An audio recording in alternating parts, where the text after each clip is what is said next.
beleza? Vamos lá. Segundo bloco. 1, 2, 3, 4 e último 5.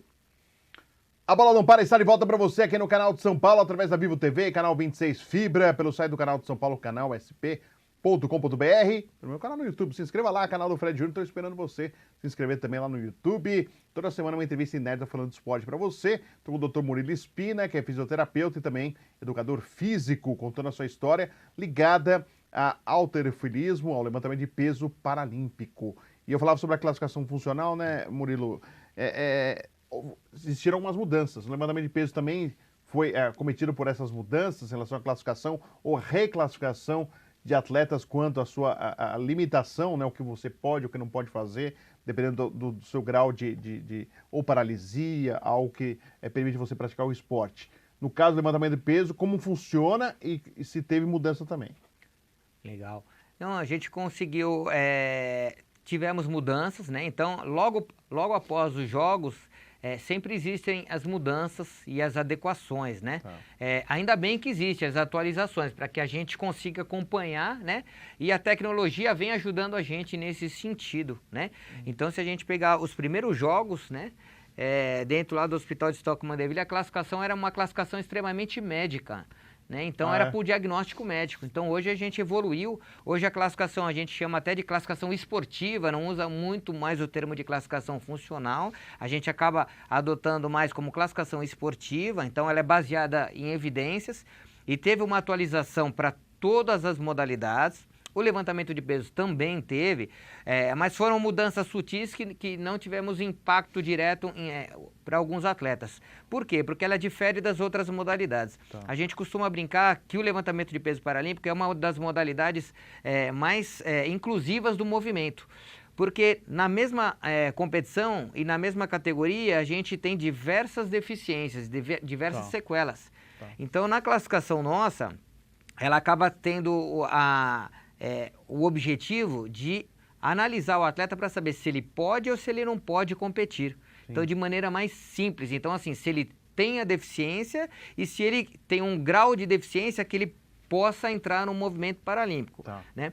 Tirando isso, não existe classes funcionais, como existe na natação, no atletismo, no basquete, outras modalidades, existem as classes funcionais, né? No levantamento de peso paralímpico não existe classe funcional, a gente chama de classe única. O que vai dividir os atletas depois que ele é elegível para a modalidade é exatamente o peso corporal dele. Então existem 10 categorias de peso masculino e 10 feminino. Depois que ele passa pela classificação funcional, existem alguns critérios mínimos que a gente chama de elegibilidade. E aí ele vai para a pesagem para que ele se adeque a dentro daquela categoria de peso corporal dele. Então é um pouco mais simples do que a divisão de classes funcionais. Porque é um exemplo claro que no Brasil aconteceu. O André Brasil, que era campeoníssimo na natação paralímpica, ficou de fora dos Jogos Paralímpicos com a mudança, né, funcional.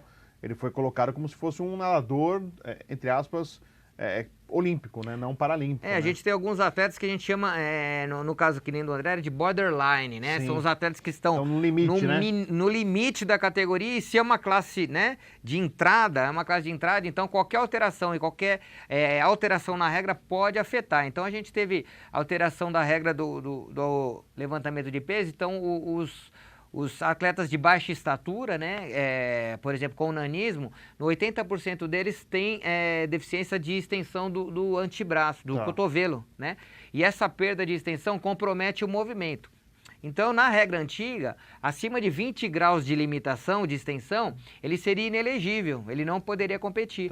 Então, a atualização da regra tirou essa regra. Então, assim, hoje não existe mais esse critério de elegibilidade, ele pode competir, o que a gente faz é medir e analisar quantos graus ele tem e a gente passa isso para a arbitragem, para que a arbitragem olhe com outros olhos aquele movimento específico. Certo. Então, no passado, alguns atletas que não poderiam competir, hoje já podem competir. Então, a atualização, nesse caso, foi benéfica para o atleta. Mas cada modalidade tem o seu sistema. Mas sobre isso, por exemplo, você citou o nanismo, mas faz com que ele dificilmente ganhe uma competição ou, pelo contrário, há a possibilidade dele ganhar uma competição? Não, há a possibilidade de ele ganhar. Isso não impacta na Não, performance dele. Tá. Não impacta. É só avisar o olhar. Só o olhar da arbitragem para saber quando o movimento dele acabou ou não. Porque, né, pro árbitro... O importante é quanto que ele consegue levantar de peso. Isso, exatamente. Se ele consegue esticar de forma inteira ou isso, mas isso aí precisa estar descrito num formulário, né, da classificação. Porque daí o árbitro ali, o jogo, né, que vai ter um critério, já sei, ó, eu sei que ele tem até esse ponto que consegue levantar o peso, isso, mas ele conseguiu levantar o peso. Isso, é confirmado através dos árbitros de plataforma, né? E você tem a mesa de júri, onde o classificador funcional fica junto com a mesa de júri na competição. Então, qualquer dúvida em relação à classificação funcional desse atleta, o classificador está acompanhando a competição. Então, ele está lá para também tentar resolver e ajudar qualquer tipo de dúvida que tenha. E essa é a sua função, Murilo? Ou uma das funções em relação ao levantamento de pesos? É uma das funções. Quando eu comecei, né, há 20 anos atrás, a minha primeira experiência foi nos Jogos de Sydney, em 2000. No Brasil, a gente não tinha ninguém qualificado. Então, a gente voltou de Sydney com um livrinho de regra embaixo do braço. A gente não tinha livro de regras aqui no Brasil. Caramba. E aí a gente começou a fazer curso, a estudar. Então eu fui o primeiro árbitro internacional do Brasil, o primeiro classificador das Américas do levantamento de peso. Por conta de não ter profissionais ainda. Hoje a gente tem um quadro de arbitragem. O Comitê Paralímpico Brasileiro hoje conseguiu oportunizar cursos para esses árbitros se atualizarem.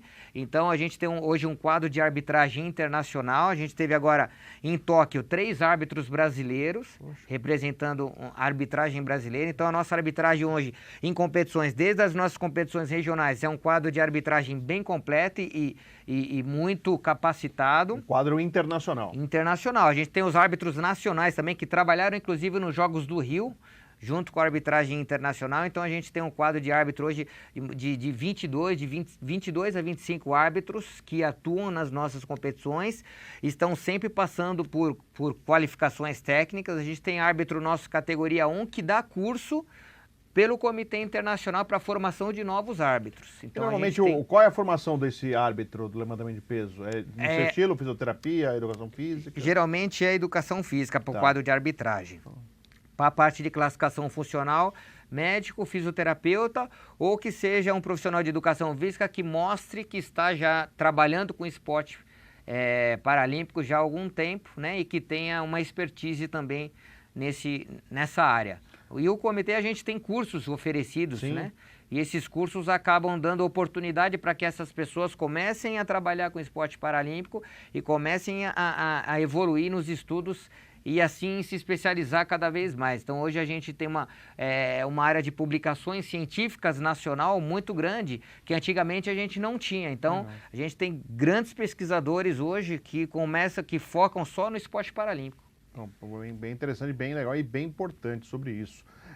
Murilo, no caso do levantamento de peso, você trabalha muito mais com atletas que tiveram trauma, acidentes, mais desse lado, claro, você citou o nanismo, que não seria isso, né? Já é nascença, né? Mas assim, os traumas são em virtude de acidentes ou tiro, algo assim, são coisas traumáticas, Murilo? Eu queria que você falasse um pouquinho esse lado também, por favor. Hoje no Brasil, a gente tem a maior parte dos nossos atletas que chegam pra gente, a gente fez parceria.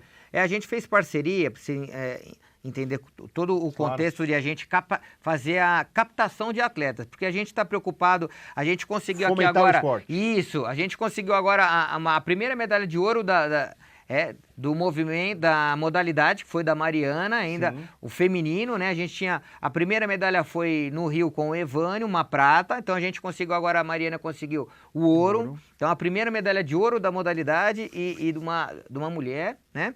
E a gente está preocupado também com a renovação, de capacitação de novos atletas. E para isso, o Comitê Paralímpico Brasileiro fez parceria com alguns centros de reabilitação. Então, Luci Montoro fez com o Sara Kubitschek, e a gente acaba indo para esses locais e dando curso para os profissionais que trabalham nesses setores para realmente direcionar um atleta que está na fase final de reabilitação para que ele conheça o esporte paralímpico e todas as possibilidades. E a maior parte realmente no Brasil hoje é de acidentes, né, e ferimento por arma de fogo, né? Então a maior parte. E a terceira causa seriam as congênitas, que a gente chama, né? Mas, infelizmente, ainda os traumas, né, por acidentes automobilísticos, então carro, moto e ferimento por arma de fogo ainda são a maior parte, dessa demanda que a gente recebe. E eu fiquei até sabendo assim que em hospitais, locais de recuperação, meio que é uma captação como se fosse...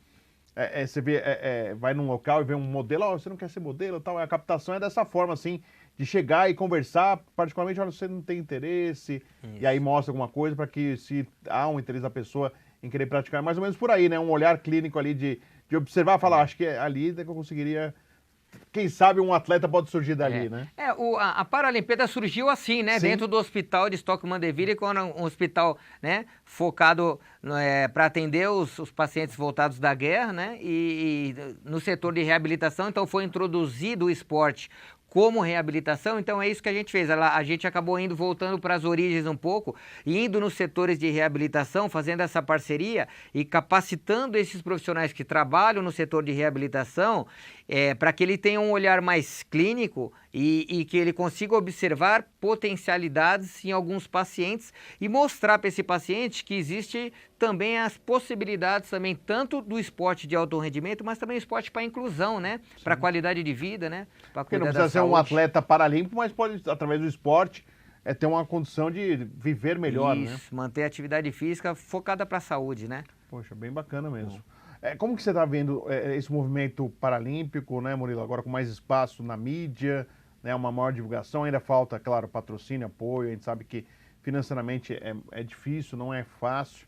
Tem um centro de excelência ali na Imigrantes, que já tive a oportunidade de conhecer, né? O presidente Misael, eu tive a oportunidade de ser meu ouvinte, né, quando eu trabalhava na Jovem Pan, e hoje é o presidente do Comitê Paralímpico, e vem fazendo um trabalho, não só ele, o Anderson também fazia, o Parsons fazia também esse trabalho, hoje está no Comitê Internacional, Paralímpico Internacional, mas como que você vê esse movimento, como que você está observando essa divulgação maior, uma observação maior, e quebrando tabus, né, em relação ao linguajar, à fala, ao coitadismo, né, coitadinho, não, mostrando realmente que é um atleta, treina, busca resultado, é referência, né, o Brasil mais uma vez ficando entre os top 10 aí de medalhas, né, os 10 primeiros em número de medalhas, conquistas, faz bonito, né, o esporte paralímpico brasileiro nos Jogos Paralímpicos. Queria falar um pouquinho no finalzinho já do nosso programa.